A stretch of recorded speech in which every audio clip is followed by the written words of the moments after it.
ਸ੍ਰੀ ਅਕਾਲ। ਸਤਿ ਸ੍ਰੀ ਅਕਾਲ। परम सत्कारयोग मेरे बहुत ही प्यारे नौजवान, मेरे बुजुर्ग वीर, मेरिया सत्कारयोग बेटियां, छोटे छोटे बच्चे, फतेह प्रवान करो। वाहिगुरु जी का खालसा, वाहिगुरु जी की फतेह। अज जिस तरीके दे नाल मैं ऐसे इकट्ठ दे विच जिस वेले तुहाडा ये प्रोग्राम बन रहा सी ना इत्थे इकट्ठ करन दा, ते बलजीत होरां ने मैनू कहा भी अंकल जी आपां जाना है, नौजवान इकट्ठे करने हैं, तुसीं जरूर समा कढिओ। मैं कहा भी चाहे कुछ भी है मैं हाज़री जरूर भरूँगा। तो मेरे प्यारे नौजवानों, मैं तुहाडे नाल दो चार गल्लां मेरा दिल कहंदा है भी अज मैं वो गल्लां करां तुहाडे नाल ਜਿਹੜੀਆਂ बहुत इंपोर्टेंस रखदियां तुहाडी जिंदगी लई। ते मैं नाल दी नाल ਜਿਹੜੇ मेरे कलाकार बच्चे ने इन्हां नूं भी मैं एक बेनती करां कि प्यारिओ, ਜਿਹੜੀਆਂ मैं 2 4 5 7 गल्लां दसणीਆਂ तुहाडे नाल साझीਆਂ करनियां है, किरपा करके इहनूं कलमबद्ध करन दी कोशिश करिओ हुण, क्योंकि आदमी दा पता कोई नहीं आदमी ने किदों इस जहान तो चले जाना है। और ये गल्लां तुहाडे नाल मैं अज मेरा दिल करदा कि वो साझीਆਂ करां ਜਿਹੜੀਆਂ ਤੁਹਾਡੇ ਨਾਲ कदे किसी ने ਸਾਂਝੀਆਂ नहीं कीतियां, ते मेरा ख्याल है होर आउण वाले समय ਸਾਂਝੀਆਂ भी ना करें। जिवें बलजीत ने एक गल कीती सी कि उस दिन जिस दिन ये मुंडे ते सानू पता लग्या कि तशद्दद कर रही है सरकार, जो साडा बनदा सी वो भी करिया। कल दे साडे मुंडे गए ने तमिलनाडु नूं, साइकिल रैली कढ़ रहे ने, वो तुहाडी किसानी दे हक च। उत्थों दी सरकार ने, उत्थों दी पुलिस ने फड़ के वो मुंडे उस वेले दे अरेस्ट किए हुए हैं। रात फिर उही टाइम सी जदों मेरे कोले गल आई। रात नूं असीं उहदे ते बोले आ, ते कल्ला बोले नहीं, पंजाब गवर्नमेंट नूं ये गल कही है कि पता करो कि साडे मुंडिਆਂ ਦਾ नुकसान ना हो जाए, उत्ते किते ना होवे उत्थों दी कहानी इत्थे आ खड़ी होवे पंजाब दे विच। तां मेरे दोस्तों, बच्चे साडे है। मैं तुहानूं एक विश्वास दिवाउणा है, वाहिगुरू जिस तरीके दे नाल तुहाडी बांह फड़ के अंदोलन चला रहा है, वायदे नाल गल करदे हां कि अंदोलन जितांगे, जित के तुहाडी झोली च पावांगे। जमीन तुहाडी है, इहनूं जमीन नूं बचाउण वास्ते लड़ रहे हैं। पर मेरी बेनती है कि इदों अगला अंदोलन जिहड़ा होना वो तुसीं लड़ना है, ਉਹਦੇ वास्ते तैयारी करन दी लोड़ है। इदों अगला अंदोलन होना की है ਉਹਨੂੰ समझण दी लोड़ है। मैं ਇਹਦੇ ਤੇ 2 मिनट ਤੁਹਾਡੇ ਨਾਲ गल ਸਾਂਝੀ करनी है, तो मैं फिर दोबारा कलाकार मुंडिਆਂ ਨੂੰ एक बेनती करूँगा कि भाई तुसीं कलम दे धनी हुंदे हो। ये जिहड़ी मैं गलबात साझी करनी है, कुछ गल्लां नोट करिओ हुण इहनूं, ताकि संसार दे सामने, लोकां दे सामने असीं सच रखण दे विच कामयाब हो जाइए। मैं बहुत बारी एक गल कही है, प्लीज़ थोड़ा जा समा हुण चुप करन दी कोशिश करिओ। गल एक भी गल खुंज गई तो समझ लो गल दी लड़ी टुट जानी है, गल दे विचों पल्ले कुछ नहीं पैना। असीं अक्सर बहुत बारी ये गल कही है भी एक कानून आए ने, जमीन लैनी है, कारपोरेटां नूं देनी है, ये असीं सारे बोल रहे हैं। एक एक गल तुहाडे तक पहुँच चुकी है, कानून किहो जे ने, किमें साडे लई मारू है, सारी गल असीं समझ गए हैं। मैं गल ये करनी है दोस्तों, तो मैं अगे भी 1 2 बार ये गल बोले हैं कि ये कानून आए कित्थों, इन्हां दा जन्म कित्थों होया है। इस गल नूं समझ गए जे तां तुसीं सारे नैट चलाउणे हो। मेरा ख्याल है गूगल सारे, मतलब मैं तो बुढ़ा हो गया, मैनूं तां वल नहीं, मैं तो कोई होर सोर्सां तो पढ़ियां गल्लां ये, लेकिन तुहाडे तां कोले पिया नैट तो जो मर्जी खोल लिओ ये गल्लां। ये कानून बच्चों निकले आ गैट चों निकले ने। इन्हां कानूनां दी जिहड़ी मंशा है वो ये है कि देश के अंदर किसान नूं दित्ती जांदी हर तरह की सहूलत बंद की जाए, खत्म की जाए। वो सहूलतां की ने? पहली सहूलत सी तुहानूं सबसिडी दित्ती जांदी सी। दूसरी सहूलत आ बड़ी कि MSP ਦੇ ਰਾਹੀਂ ਤੁਹਾਡੀ ਫਸਲ ਖਰੀਦੀ ਜਾਂਦੀ ਹੈ। ਇਹ ਦੋ ਸਹੂਲਤਾਂ ਨੇ। और वो पहली जी है सबसिडी खत्म लगभग हो गई है, वो चो कुछ बाकी नहीं रहा। तो जी आ गई MSP खत्म कर दी। जेडे नरेंद्र मोदी रोज़ ये कहता है कि MSP थी, MSP है और MSP रहेगी, ये जड़ियाँ गल्लां करदा है। साडा एक सवाल है नरेंद्र मोदी के उत्ते कि अगर MSP है, अगर MSP है, अमर MSP थी, तो कल जो किसानों की मक्की 600 नूं विक रही सी, उस वेले तेरी MSP कित्थे सी? MSP आ मक्की दी 1840 रुपये प्रति क्विंटल MSP है, और किसान बेचारा 600 नूं क्विंटल सिटन लई मजबूर होया है। अगर MSP है, MSP थी, MSP रहेगी, तो मोदी जी एक गल दसन कि बिहार का किसान 900 नूं झोना क्यों सट रहा है? क्यों सट रहा बेचारा 900 नूं किसान? ते मेरे दोस्तों, जेडे हालात उत्थे पैदा होए ने वो पूरे देश के अंदर पैदा करके सस्ता मजदूर कारपोरेट लोगों नूं देण दी एक नीति, एक पॉलिसी के तहत सारा कुछ हो रहा है। तो मैं गल कीती सी, हुण ध्यान रखियो गैट दी। गैट का 12वां ध्याय पढ़ियो मेरे नौजवानों, ध्यान दिओ। तो तुसी कलाकार मुंडे हो, तुसी भी गैट का 12वां ध्याय पढ़ लिओ।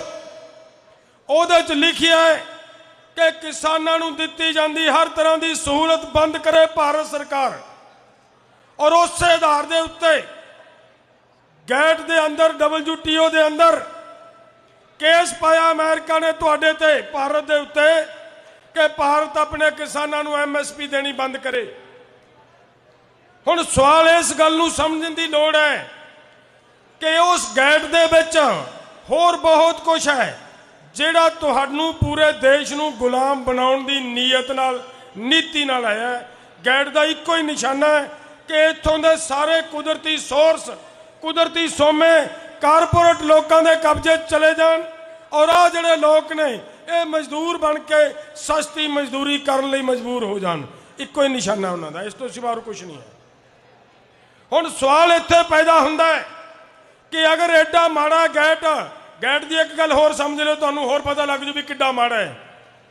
गैट के अंदर लिखिया है कि अगर भारत के संविधान का कोई कानून गैट के नियम, गैट के कानून के नाल टकराउंदा है, तो भारत नूं आपदे संविधान का कानून बदलना पएगा, गैट का कानून नहीं बदलिया जाएगा। समझो जे गल, इहदा मतलब भारत का संविधान भी आजाद नहीं, भारत का संविधान भी इन्हां बेईमानां ने उस गैट का गुलाम करता। समझ लग रही है मेरी गल दी सारिआं नूं? क्यों भी नौजवानों, समझ आ रही है ना सारिआं नूं मेरी गल दी? मैं गैट का भारत का संविधान भी अज गुलाम करता इन्हां लोकां ने। हुण सवाल इत्थे खड़ा हुंदा है कि अगर एडा माड़ा सी गैट, तो इहदे ते साइन क्यों कीते भारत सरकार ने? बई सवाल है ना, तुहाडे भी अंदर सवाल पैदा हो सकता है। हुण मेरे दोस्तों, जिस वेले गैट का खरड़ा आउंदा भारत कोले, उस वेले भारत सरकार दे अंदर प्रिंसीपल सैकटरी सीगा भारत सरकार का SP शुक्ला, ना याद कर लियो। SP शुक्ला वो आदमी भारत सरकार नूं सुजैसट करता है कि बिल्कुल ये मैंबर नहीं बनना चाहिए, देश लिए अति घातक है। ओदी सुजैशन दे उत्ते एक कमेटी बनती है, MPआं दी कमेटी बनती है, उस कमेटी की भी रिकमेंडेशन आ जाती है कि भारत नूं ये मैंबर नहीं बनना चाहिए। तो जो कमेटी की रिकमेंडेशन आ जाती है, फिर तो सवाल ही नहीं पैदा होंदा कि भारत नूं ओहदा मैंबर बनना। पर भारत मैंबर फिर भी बनया प्यारिओ 15 दिसंबर 1994 नूं भारत दे साइन हुंदे उहदे ते। किवें होए मेरे दोस्तों? जो ये सारा घटनाक्रम होया, कमेटी ने कहता कि ये मैंबर नहीं बनना, तो उस वेले एक लैटर आउंदा, चिट्ठी आउंदी है वर्ल्ड बैंक तो भारत सरकार नूं कि SP शुक्ला नूं इस पदवी तो हटाया जाए और इहदी थां ते अनवर उल हुड्डा नूं लाया जावे और साडी भारत सरकार गोडे टेक के SP शुक्ला नूं उहदी पदवी तो हटाउंदी है और अनवर उल हुड्डा नूं लाया जांदा है ते अनवर उल हुड्डा दे नाल अगे की हुंदा है उहदे नाल एक होर लाया जांदा है जिन्हों असीं पंजाब वाले बड़ा मान नाल कहने भी साडा बहुत वधिया प्रधानमंत्री असीं कहंदे रहे हां। कौन सी वो भला? मनमोहन सिंह। बिना इलैक्शन लड़े तो उस वेले दी सरकार दे अंदर उस मनमोहन सिंह नूं की बनाया सी भला? खजाना मंत्री बनाया गया बगैर इलैक्शन लड़िया। उन्होंने खजाना मंत्री बना के 2 आदमी मगर लाते। नरसिम्हा राव की सरकार सी, भुलेखे च ना रहे जो नरसिम्हा राव की सरकार सी उस वेले। नरसिम्हा राव ना दिमाग घुमा के ये 2 आदमियों ने साइन करवाए उस गैट के उत्ते मेरे दोस्तों, और वो गैट के उत्ते साइन होए। हुण उस गैट ने अगे लागू किदों होना सी? 2004 च, जिस वेले 2004 दे विच गैट ने लागू होना सी उस वेले फिर प्रधानमंत्री वो चाहिदा सी जिहड़ा उन्हां दीआं पॉलिसियां नूं लागू करदा, उन्हां दीआं नीतियां नूं लागू करदा। डॉक्टर मनमोहन सिंह दा भी तुसीं हिस्टरी पढ़ लिओ किते, वो जिहड़ी वर्ल्ड बैंक दे विच डेपूटेशन ते रह के आया है। उन्हां दा की कहां मैं जिन्हां लोकां नूं उन्हां दे अंडर रह के उन्हां दा बन के आया और भारत नूं वेचण दी तैयारी करके आए लोग। तो मेरे दोस्तों फिर उस वेले अगे जाके 2004 के समय के उत्ते उन्हें लागू होना गैट ने पूरी तरह। तो सन 2000 दे विच प्यारिओ सन 2000 दे विच एक एग्रीकल्चर पॉलिसी बनती है। उस एग्रीकल्चर पॉलिसी दे विच लिखिया है कि भारत की खेती बड़ी छोटी है, इत्थे घट्टो घट्ट 10-10 हज़ार एकड़ दे 15-15 हज़ार एकड़ दे फार्म तैयार किए जान और इन्हां किसानों नूं खेती चों बाहर कढ़िया जाए। और 2000 की पॉलिसी एग्रीकल्चर पॉलिसी पढ़ लिओ, ये भारत सरकार की 2000 की एग्रीकल्चर पॉलिसी है। मेरे प्यारे नौजवानों दोस्तों, ईमानदारी नाल एक गल दस्सिओ, आ जिहड़ियां मैं 2-3 गल्लां तुहानूं दस्सियां सच्ची गल दसनी है, झूठ नहीं बोलना। ऐदू पहला किसी लीडर ने दसिया क्यों भी दोस्तों? ओ मगरले वीर दसिया किसी ने नहीं दसिया, नहीं ना दसिया। हुण एक सवाल है, एक सवाल खड़ा हुंदा इत्थे कि मेरे प्यारे वीरो, जिहड़े लोग पार्लीमेंट च जांदे है, कानून घाड़े जांदे है, कानून उन्होंने बनाने होंदे है। आ सारा कुछ जिहड़ा साडे गल च गुलामा पाया है, आ जिहड़ा फाया साडे गल च पाया है, उस पार्लीमेंट ने पाया ना। मेरा सवाल है कि जां तां मेरे दोस्तों ये कहण कि सानू आ सारे घटनाक्रम का पता नहीं, अनजान है, सानू नहीं पता भी ये कुछ होया देश नाल। तो जे ये अनजान है तो फिर इस सतह ते भाउण दे काबिल है? सोचो भला। क्यों भी दोस्तों, की फैसले लैणगे, की कानून बनाउणगे जे इन्हां नूं पता ही नहीं कि साडे देश नाल हो की रहा है? तो जेकर इन्हां नूं पता है तो जान के नहीं दस रहे लोकां नूं, तो फिर उदों भी खतरनाक है, बेईमान है दोस्तों। फिर बेईमान है कि नहीं है? बोलियो। तो ये मेरे वीरो, ये साडे देश का ढांचा घड़न वाले लोग ने, साडे कानून बना बना के साडे ते थोपण वाले लोग ने। उम्मीद ना रखियो कि यह मोदी चलिया जाऊगा तो शायद कांग्रेस आके तुहाडे कानून वापस ले लूगी। वो तो एक दाव ते बैठे ने कि यह कानून किते मोदी दे हुंदियां हुंदियां पूरी तरह लागू हो जाण, सानू उदों अगला जिहड़ी टर्म मिले वो आराम नाल बैठ के राज करिए। ये सोच के बैठे ने, बिल्कुल नहीं ये सोचते कि इन्हां लोकां दा खड़ा छुटे। तो मेरे दोस्तों, अगली लड़ाई की है? मैं गैट बारे कदे फिर, क्योंकि अज बहुत तुहाडा मन उतावला है कलाकारां नूं सुनने वास्ते ना, इन्हां नूं सुनना आपां। मेरिया मैं उन्नियां की गल्लां करनियां जिन्नियां कि हाजम हो जान, ज़्यादा खाधा जाए फिर हाजम नहीं होंदा। तो मेरी बेनती है कि साडा जिहड़ा समा है वो हुण अगली लड़ाई की बनती है। अगर सच्चियों देश बचाउणा है, ईमानदारी नाल मैं गल करदा दोस्तों, अगर सच्चियों देश बचाउणा है चाहे कुछ हो जाए, सानू भुखे रहना पवे देश वालियां नू, पर सानू भारत गैट चों बाहर कढ़ना पैना है। अगर भारत गैट चों बाहर आ गया तो सारी बीमारी की जड़ कट्टी जाऊगी, सारा कुछ खत्म कर लांगे। अगर भारत गैट चों बाहर ना आया तो तुसी हर हाल च गुलाम होवोगे। ये गुलामी लिए रास्ता खोलिया इन्हां लोकां ने। सो वो लड़ाई है जिहड़ी मेरे दोस्तों, मेरे बच्चों, वो तुहाडे मोढियां ते खड़ी है, तुहाडे मोढियां ते।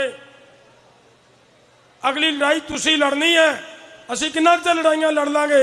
मैं वायदे नाल गल करदा तुहाडे नाल, तुसी बिल्कुल शांत रहो। आ लड़ाई जिहड़ी असीं लड़ रहे हैं, तुहाडा सहयोग, तुहाडा प्यार मिल रहा है, ये जितांगे, हर हाल च जितांगे, जित के तुहानूं देवांगे। पर अगलियां लड़ाइयां तुसी जितणगे।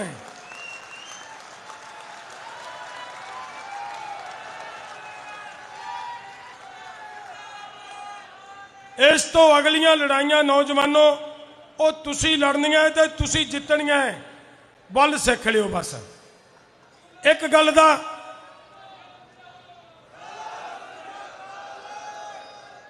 मैं होर पासे इन्नी तां गल तुहाडे समझ च आ गई ना भी देश नूं होया की है। बाकी गल कदे फिर आपां इकट्ठे होए फिर करांगे। बहुत कुछ है इहदे विच, किवें किवें गैट च की कुछ पाया है।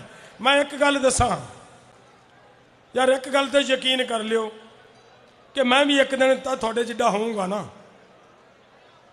मैं भी थोड़े जिड्डा सीगा कदे, तो मैं उदों का ही अंदोलन करता आ रहा, उदों की लड़ाई लड़ते आ रहे हैं। बहुत लड़ाइयां लड़ियां। वल सीख लो। ये शरीरों का पता कोई नहीं किदों हवा निकल जानी है, तो वल सिखे तो बगैर अगर अंदोलन लड़िए तो कदे ना कदे नुकसान हो जाता है।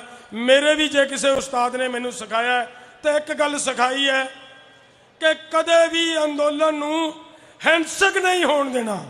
अगर तुसी जितना अंदोलन तो अंदोलन हिंसक नहीं होण देना। सरकार जोर लाउंदी हुंदी है, सरकार तुहाडे विच बंदे वारदी हुंदी है कि इन्हां नूं भड़क जाण ते इह अंदोलन हिंसक हो जाए। कल्ला इक्को ही तरीका है सरकार कोले कि अंदोलन नूं हिंसक करके और तुहाडे ते लाठियां बरसा के, तुहाडे ते केस मुकदमे पा के तुहाडे अंदोलन नूं किवें खिलारिया जा सके, उहदे ते जोर लाउणा हुंदा है। अगली लड़ाई बहुत तकड़ी है, बहुत बड़ी लड़ाई है। जिथे वर्ल्ड बैंक की चिट्ठी आउंदी है कि इत्थे अनवर अल हुड्डा नूं लाओ और इनू SP शुक्ला नूं हटाओ, तो फिर अंदाजा लाओ मगर ये इन्हां कानूनों के मगर कौन खड़ा है। थोड़ी लड़ाई उन्हां लोकां नाल भी है। और इत्थे भारत नूं असीं वापस इस गैट चों भी बाहर कढ़ना है। और अज भारत की ही पार्लीमेंट दे विचों ये कानून रद्द करवाने आ, हर हाल दे विच वापस करवाने आ। क्योंकि कानून आ जिहड़े पिछले दिनों दे विच मैं एक महापुरुष नूं मिलिया, वो मैनू कहंदे प्रधान जी ऐ करो कुछ वाधा घाटा करके निमेड़ लईए। तो मैं इहदे ते भी दसना चाहना है कि वाधे घाटियां वाली लड़ाई नहीं है। आए लड़ाई दे विच असीं लैण की लग्या, कुछ भी नहीं। एक तो हुंदा जी असीं कुछ मंगिया सरकार तो भी सानू आ दिओ, असीं मंगता कुछ रहे ही नहीं। असीं की कह रहे हैं कि जो साडे कोले हैगा किरपा करके साडे कोले रहण दिओ। लड़ाई तो यह है ना। तो जे असीं विच विचाले गल करांगे, किते कंप्रोमाइज़ की गल करांगे, तो इसदा मतलब है कि कुछ ना कुछ सरकार नूं देना मन के ही करांगे ना। तो जो सानू पता है कि साडा ते असीं ते एक वट दे उत्ते किसी नूं टक नहीं लाउण दिंदे, तो कोई साडी जमीन नूं कब्जा करन दी गल करे, बिल्कुल नहीं होण देंगे, बिल्कुल नहीं होण देंगे। गल चिंता करन दी लोड़ नहीं। मेरे नौजवान बच्चों, तुहाडे तो बिना एक गल समझो, सानू जमीन जिड्डे जिड्डे तुसी हो एडा क मेरे भी हैगा। मैनू जमीन की तां लोड़ है जे मेरा वो हैगा तां। की ख्याल है बई? मैनू जमीन की तां लोड़ है जे मेरा पुत हैगा, मेरा पोतरा हैगा। तो जे मैं आपदा पुत ही नहीं रहा मेरे कोले, तो मैं जमीन की सिर च मारनी है? कोई वैल्यू है उस जमीन की? इस करके साडे कोले तुसी होने चाहिए आ। थानू जिउंदे रखना साडी जिम्मेवारी है। असी मरना सानू असी मर जाएंगे, कोई चिंता नहीं है इस गल की, क्योंकि असी उम्र खाधी खड़े हाँ। तुसी जिउंदे रहने तो तुसी लड़ाई लड़न दे दाव पेच सीखने, ये सीख लो। आने वाली लड़ाई तुहाडे ते खड़ी है नौजवानों। गैट चों देश नूं बाहर कड्ढण दी बहुत लोड़ है और बहुत डट के लड़ाई लड़नी पैनी है। और वो लड़ाई लंबी चलनी है, बहुत लंबी, और निक्की जी लड़ाई नहीं होएगी। और उस दे लई तकड़े होके हमला मारन दी लोड़ है। मैं समा बहुत ले लिया, तो इन्नियां कि जड़ियां मैं बेनतियां कीतियां हैं, इन्नियां कि बेनतियां नूं नोट कर लियो दिमाग दे विच कि देश नाल ये कुछ होया है, ये होया है। हुण तुहानूं एक छोटी जी मिसाल होर दे दिना। तुसीं मैनूं ऐं दस्सिओ कि बहुत सारियां स्टेटां जिहड़े पंजाब वाले वीर हो, सरकार ने कहा सी पिछे जे कि शहीद आजम सरदार भगत सिंह का जिहड़ा नां है बच्चों के सिलेबस के विचों बाहर कढ़िया सी। याद आ किसी नूं? कढ़िया सी ना? क्यों कढ़िया बई? साडा भगत सिंह साडे देश लई कुर्बानी दिती ते ओहदा नां बच्चों के सिलेबस चों कढ़ देना, ये खतरा किहनूं है? भारत नूं तां खतरा नहीं हो सकता भगत सिंह तो। क्यों भी नौजवानों, भगत सिंह तो देश नूं भारत नूं कोई खतरा नहीं हो सकता। उन्हां लोकां नूं खतरा है जिन्हां दे खिलाफ भगत सिंह की सोच सी, उन्हां लोकां नूं खतरा है। और उन्हां लोकां दीयां नीतियां इत्थे लागू करके ओहदा नां बच्चों के सिलेबस चों कढ़ रहे ने। और तुहाडे लई एक होर दसां, तुहाडीआं जड़ां कतरन वास्ते कि बच्चे नूं 8वीं तक फेल ही नहीं करना, बच्चा 8वीं तक फेल ही नहीं करना। ये क्यों आई गल? ये भी तुहाडीआं जड़ां कुतरन वास्ते कि जे पढ़ गए तो फिर पढ़े तो IAS भी कर सकते हैं, पढ़िया तो IPS भी कर सकता है, पढ़िया PhD भी कर सकता है। तो इन्हां लोकां नूं जिन्हां दे कोले ज्ञान ही कोई नहीं, उन्हां नूं फिर ये गल किदों करन देणगे? इस करके इन्हां दी विद्या, इन्हां दा ज्ञान थल्ले ही खत्म कर दिओ, ताकि ये आउण वाले समय दे विच गूंगे कमले बन के साडे मगर लगे फिरन। ते कदे फिर इकट्ठे होए, कदे फिर आपां मिले, फिर आपां ओह गल्लां करांगे ਜਿਹੜੀਆਂ अज कहा जाता है। बदनाम किया गया पंजाब नूं और भारत के नौजवान नूं कि तां जी गैंगस्टर बन गए, ये तां जी नशेड़ी हो गए। वो कदे फिर दसूँगा कि वो मुढ़ कित्थों सी, वो क्यों साडे बच्चे गैंगस्टर बने, वो मैं फिर किसी दिन दस के जाऊँगा तुहानूं। उहदे भी मगरले पासे राजनीति है, किते तुसीं एवें नहीं। सो मेरी इन्नी की बेनती प्रवान करो नौजवानों। मेरियां गल्लां जे चंगियां लगियां तो एक बारी नारा ला दिओ जोर नाल, पता लगे किसान एकता जिंदाबाद, देश भर दे किसानों एक हो जाओ। बहुत बहुत धन्यवाद। वाहिगुरू जी का खालसा, वाहिगुरू जी की फतेह।